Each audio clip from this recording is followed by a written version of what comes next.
Welcome back to the channel and welcome to this episode of Mark's Garage. Today's topic is a really interesting one. We are going to talk about motorcycle transmissions and the major movement and trend that's underway with a lot of the manufacturers. We're going to start with the Honda DCT. It's the one that's been out there the longest. Then we're going to take a look at these other manufacturers and what they're doing, what they call them, and how they're different with each other. So that's coming up next.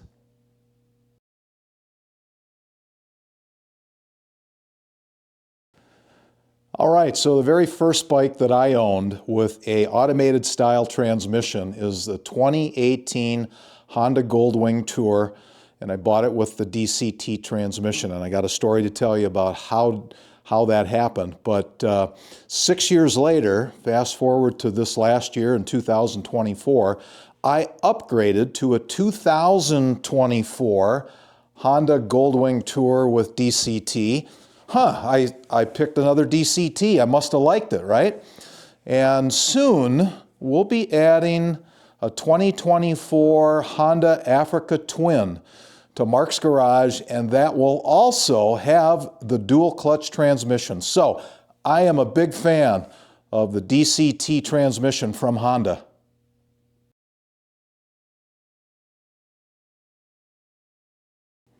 Okay, here's the quick story about how I ended up with a 2018 Honda Goldwing Tour DCT.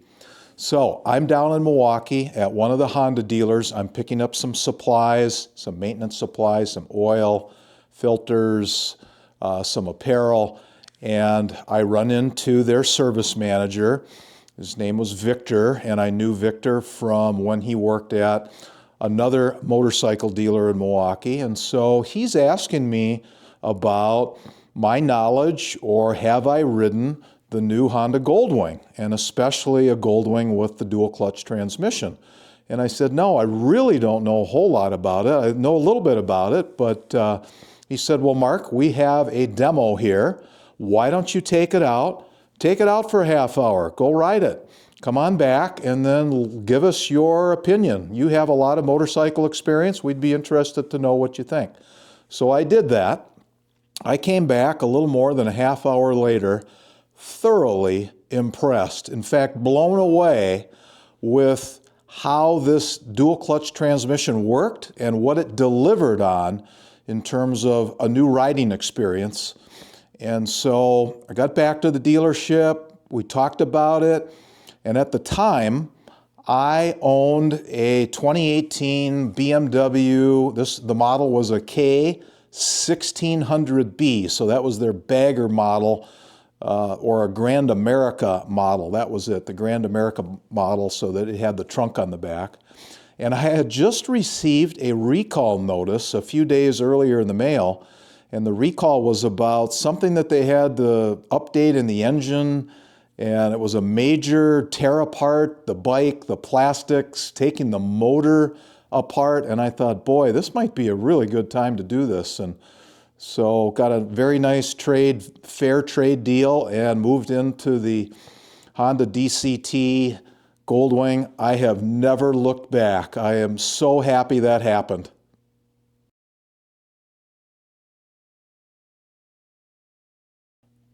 So it wasn't too much longer after I purchased my 2018 Honda Goldwing Tour with DCT that some of my friends within the local ride group here who were in the market to purchase new motorcycles became very interested in this Honda dual clutch transmission motorcycle that I had. And so, believe it or not, we had 3 of them who decided to buy one. That was Greg, Jeff, and Steve. They went out and they bought new Honda Goldwings. They were all 2018s.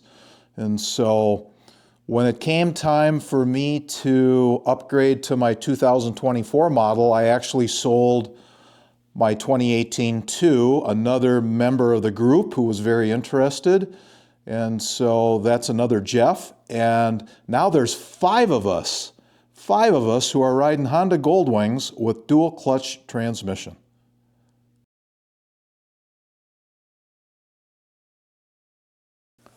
So if you couple that with some of the other great people that I've met in the Goldwing community and through YouTube, and who they are and what they're riding, I'll just give you a quick list of this. So you've got Chris at Cruiseman's Garage. He's now got a 2024. He previously had a 2018 with dual clutch transmission. He's got a 24 model now with dual clutch transmission. You've got Robert White from Robert White Moto, and Robert has got a dual clutch transmission. I believe he's got a 23 model. You've got Mac at Gold Rider 1, and Mac has got a 2024 he calls Snowy, and he has a dual clutch transmission. And you've got Tom at Tom's Goldwing Adventures. I don't know exactly the model. It might be a 22 or 23, but he's got dual clutch as well. So there's one other person who I've connected with, and that's Larry. Larry up in Ontario, Canada. And Larry has a newest generation Goldwing, but he has a manual transmission. And I believe Larry once had sent me a note that said that if he ever upgrades to another bike, he's going to highly consider a dual clutch transmission. So Larry, please add that in the comments just to confirm I have that right. But I think there's a real big trend on the Honda touring bikes for sure, that a majority of those that are sold are definitely sold with the dual clutch.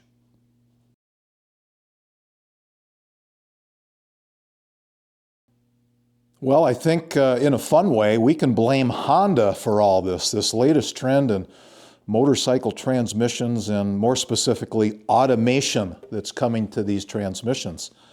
And so it goes all the way back actually to 2009 when Honda put the dual clutch transmission for the first time in a 2009 VFR 1200, if I recall. Yeah.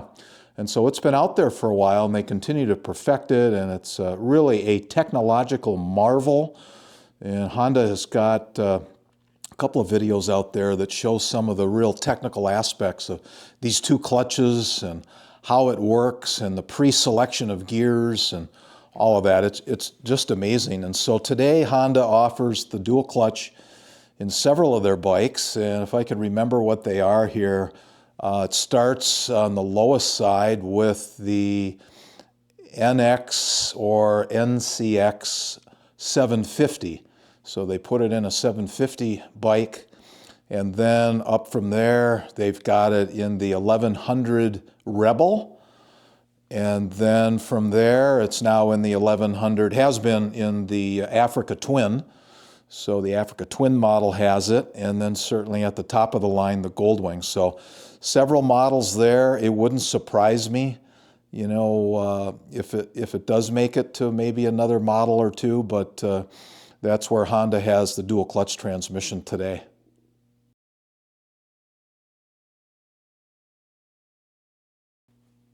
For 2025, Yamaha is bringing forward their version of a new transmission, and it's called the Y-AMT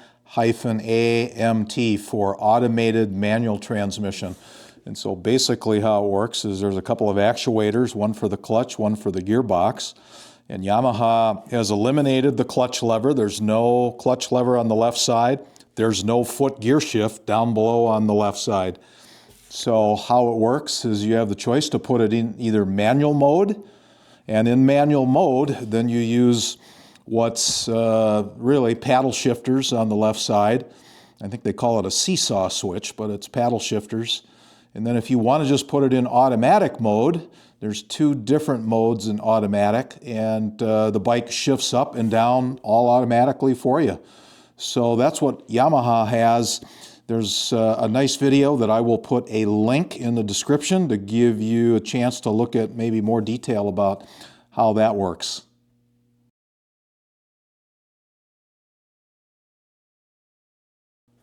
All right, up next, BMW. And for 2025, BMW has introduced a new version of transmission, and it is called ASA, and that stands for, just make sure here on my notes, it stands for Automated Shift Assistant. And there's some good information out there, a couple other videos. I will attach that in the description. But how it works with BMW, again, a little bit differently. So there is no clutch lever, but there is a foot shift lever. And so the foot shift lever is designed so that when you want to put it in manual mode, you use the left foot gear shift to do the shifting up and down. And then if you have it in the fully automatic mode, then you don't do anything. The bike will shift automatically. So BMW has Automated Shift Assistant.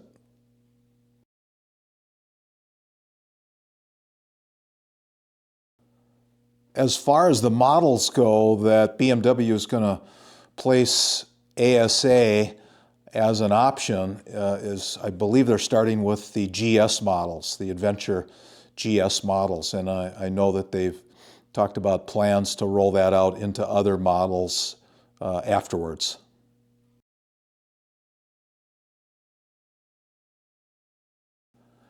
KTM has also made an announcement that for 2025, they're bringing forward an automated manual transmission. And so they're doing it just a little bit differently. So instead of using an electronic actuator for the clutch, they're actually using a centrifugal clutch. So this will be totally mechanical. And so that's how the clutch is going to engage. Once that reaches a certain RPM, then the bike will start moving forward. So that's interesting.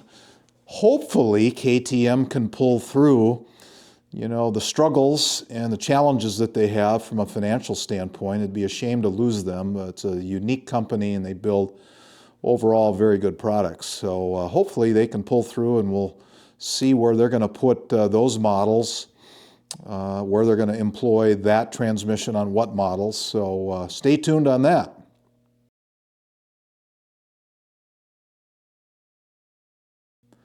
So Kawasaki has some very unique things going on. They have introduced really the first hybrid motorcycle. So they've got a model called the Hybrid 7. And how that works is that there's a Ninja 500 gasoline-powered motor and an electric motor that can give it some boost. You can actually operate the bike either fully gasoline, fully electric, like for city riding, or a combo of the two. So that's pretty unique. And then you top that off with the fact that they've got an automated style transmission. So you can either have it in fully automatic mode, or you can have it in manual mode. It does have paddle shifters on the left. There is no hand clutch, and there is no foot shift lever. So I'll put a link in the description for a little more information on this bike.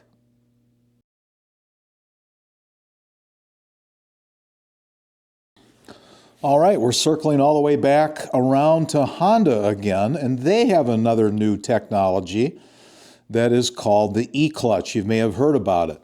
So in the case of the E-clutch, they maintain the clutch lever on the left handlebar. They also maintain the foot gear shift lever. And the E-clutch works in a way where it basically is just modifying how the clutch works. So if you have the E-clutch engaged, you don't need to use the clutch lever.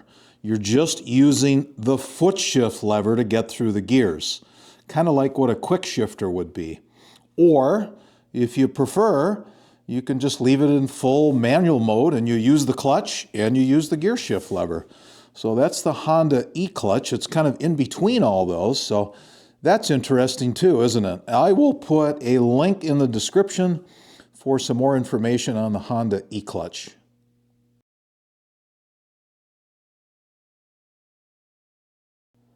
All right, I'd like to circle back and talk a little bit more about the Honda dual clutch transmission, DCT, because that's where my experience lies with the 2018, the 2024, and soon to be the 2024 Africa Twin. But I made a few notes about why I think this system is really so great. So letting the bike shift for you really provides a unique experience that you just don't have. And it's a small thing, but it allows you to focus on everything that's going around you and not worrying about using the clutch or the foot shift lever. And it's a small thing, it seems like, but it really is a big thing in what that delivers on. So, number two, the shifting is really smooth. When you stop for a minute and think about it, when I think about it, wow, it is smooth, it's fast, and you got some great technology beneath you that's working. So that's pretty neat. Okay, what else? With a passenger on board. So when my wife wants to go for a ride on the Goldwing, she will really appreciate the fact that, you know, compared to a bike with a manual transmission and you pull in the clutch and slow down and this, there isn't that movement. There isn't the potential of clunking helmets and all that kind of a thing. And so that's really nice. And then you're never going to stall the bike. You know, you're coming up to a stop sign, you're in traffic. This is much easier to negotiate, you know, all those things, and it's just easier. And so that's neat. And then lastly, I think the point that stands out to me would be, you know, and I've mentioned this before, about our chronology. And as we get older, we still enjoy riding and love riding. And so for some of us who we might have arthritis or we might have some joint issues, the DCT allows you to extend your riding life. And so what is that worth? That's worth a ton.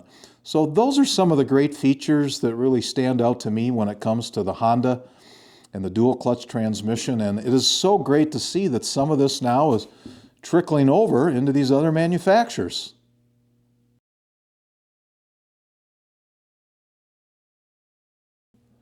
All right, I want to answer the question, are there any downsides to the DCT transmission? Well, it does cost a little bit more in terms of it as an option on the motorcycle, so you have that. Is that a downside? Well, I think the benefits are going to outweigh the cost side. Number two, I do a lot of my own maintenance, as some of you know, and so it does take just a little bit longer when you're doing an oil change. So there's an extra step, there's an extra filter, there's a little bit of fiddling around with getting things put back correctly. Is that a big deal? Not if you enjoy working on your bike, and if you don't enjoy that and you're taking it to the dealer, well, then you don't have to worry about it.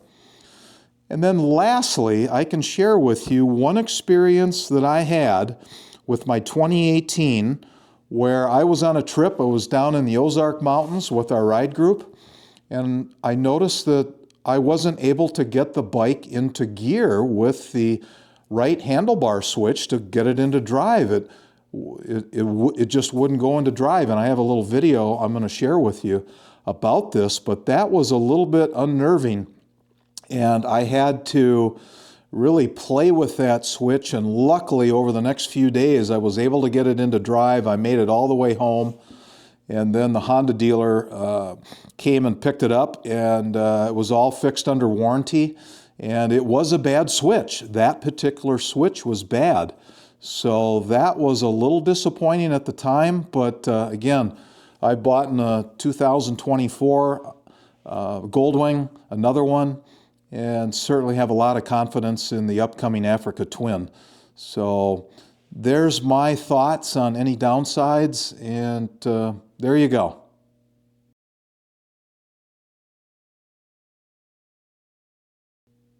All right, in conclusion, I hope you found today's topic to be a lot of fun and engaging, and it's a lot of information to learn about. I hope you did learn something about that, but there definitely is a major shift going on with manufacturers, and really it's fun to follow this and to learn about it all, that's for sure. So really appreciate you tuning in. Thank you to all the subscribers that are out there for Mark's Garage. If you're new to the channel, welcome. If you like today's content, please give that a thumbs up. Really appreciate that, as that helps the channel. So as always, and until next time, take care.